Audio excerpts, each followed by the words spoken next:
Meghan Markle has an expensive gift to repair her marriage to the unwilling Prince Harry.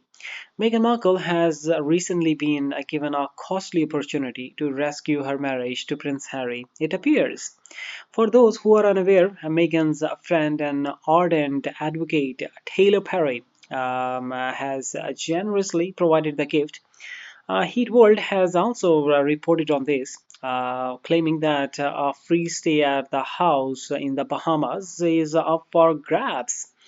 All to allow the Duke and Duchess an opportunity to reconnect and repair their marriage, as well as to receive time away from everyone, even the kids.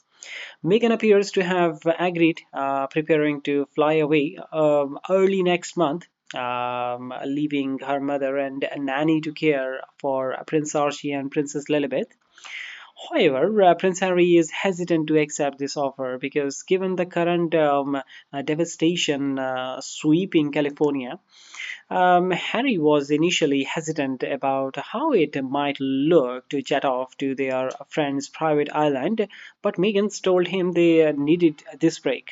He also understands the importance of prioritizing his own and his family's future.